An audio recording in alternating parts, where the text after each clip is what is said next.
కొన్ని ప్రాంతాలకే పరిమితమైన జీడీ పరిశ్రమ ప్రస్తుతం తూర్పుగోదావరి జిల్లాలోనూ విస్తరిస్తోంది. ఏజెన్సీ సహా మెట్ట ప్రాంతాల్లో జీడిపప్పు తయారీ యూనిట్లు ఏర్పాటవుతున్నాయి.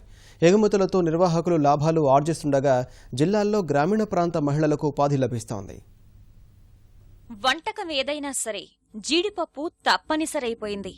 ఒకప్పుడు సంపన్నులే అధికంగా వినియోగించే జీడిపప్పు ప్రస్తుతం మధ్యతరగతి సామాన్యులు సైతం వాడుతున్నారు. ఫలితంగా జీడిపప్పు యూనిట్లకు ఆదరణ పెరుగుతోంది. ప్రస్తుతం విదేశాల నుంచి జీడిపప్పు దిగుమతి చేసుకునే పరిస్థితి ఉన్నందున జీడి మామిడి తోటల సాగు పెంచి కొత్త యూనిట్లు నెలకొల్పేందుకు ప్రభుత్వం చర్యలు తీసుకుంటోంది. తూర్పుగోదావరి జిల్లా వ్యాప్తంగా 100కు పైగా భారీ మధ్య తరహా పరిశ్రమలున్నాయి. జిల్లాలో సుమారు 15,000 హెక్టార్లలో జీడి మామిడి తోటలు విస్తరించి ఉన్నాయి. రాజానగరం, రంగంపేట, గండేపల్లి మండలాలు ఏజెన్సీలోని అడ్డతీగల, రాజవొమ్మంగి, మెట్టలో గోకవరం, రౌతులపూడి, శంఖవరం తునిలో జీడి మామిడి తోటలు పెంచుతున్నారు.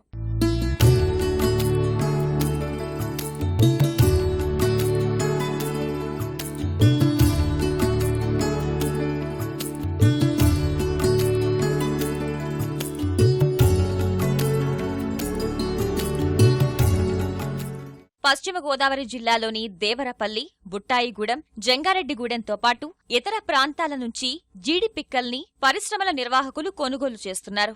వాటిని పరిశ్రమలకు తరలించి జీడిపప్పు తీసి ఇతర ప్రాంతాలకు ఎగుమతి చేస్తున్నారు. బిజినెస్ చేద్దారనే ఉద్దేశం మీద బిజినెస్ స్టార్ట్ చేశాను. 5 years నుంచి చేశాను. నాకు బాగానే ఉందండి. ఫస్ట్ అదేం బాగానే ఉంటుంది. డ్రై ఫ్రూట్స్ ప్రతి ఒక్కరు తింటున్నారు కాబట్టి ఎంతమంది చేసినా ఎన్ని చేసినా కానీ ఇది ఫుడ్ ఐటమ్ కాబట్టి ప్రాబ్లం లేదు, సేల్స్ ప్రాబ్లం లేదండి. ప్రస్తుతం ఓవరాల్గా ఈ రన్నింగ్ చూస్తుంటే మనకి ఆదాయం పర్వాలేదు, బాగానే ఉంటుంది. రైతు నుంచి ఇక్కలు వస్తాయండి. ఆ ఇక్కలు ఎత్తుకొని పోయి బాయిలింగ్ వేసి అంటించి ఆ బాయిల్ హీట్ చేసిన తర్వాత అవి తీసిన తర్వాత ఒకరోజు ఆరబెట్టిన తర్వాత మళ్ళీ కటింగ్ చేస్తున్నాం కదండి. ఆ కటింగ్ చేసిన తర్వాత అక్కడి నుంచి పప్పు ఇక్కడ కొద్దిగా డిస్పోర్ట్ వస్తుంది. ఇక్కడ వీళ్ళు వచ్చేసి దాన్ని పొట్టు ఇరుపడం అవి చేస్తారండి. జీడిపప్పు పరిశ్రమలతో నిర్వాహకులు లాభాలు ఆర్జిస్తుండగా సుమారు 5,000 మందికి పైగా మహిళలు ఉపాధి పొందుతున్నారు. మాకు తోటల పనులకు వెళ్తామండి. తోటల పనులు అయిపోయిన తర్వాత ఫ్యాక్టరీ చేసుకుంటామండి.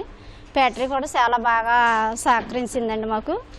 ఇంటి దగ్గర లేకోకుండా మమ్మల్ని వంటలు చేసుకుని సాయంకాలం వరకు చేసుకుంటే 200, 250 అలా 150 అలాగా 100 అలా చేసుకోగలుగుతామండి. మధ్యవర్తి కుటుంబంలో అయినా కానీ బాగా సంపాదించుకుని బాగా కష్టపడుకుంటున్నామండి. మాకండి 3 అమ్మాయిలండి మాకు. అయితే మా ఆయనగారు ఒక్కడే తెచ్చివారండి. ఆయన కొంచెం ఇబ్బందిగా ఉండేదండి. ఫ్యాక్టరీ పెట్టి ఇప్పుడు 7 సంవత్సరాలు 8 సంవత్సరాలు అవుతుందండి. అప్పటి నుంచి మేము ఫ్యాక్టరీకి వస్తున్నామండి. చేసుకుంటాం, పర్లేదు. గ్రామీణ ప్రాంతాల్లో పరిశ్రమల స్థాపనకు ప్రభుత్వ రంగ సంస్థలు, బ్యాంకులు రాయితీలు అందిస్తున్నాయి. యూనిట్ స్థాపనకు అయ్యే ఖర్చులో ఆయా సంస్థలు 25% రాయితీ ఇవ్వగా 75% రుణాన్ని బ్యాంకులు మంజూరు చేస్తున్నాయి. జీడిపప్పు వినియోగం, డిమాండ్ పెరుగుతున్నందున గ్రామీణ ప్రాంతాల్లో ఈ పరిశ్రమలను నెలకొల్పేందుకు మరింత మంది ముందుకు వస్తున్నారు.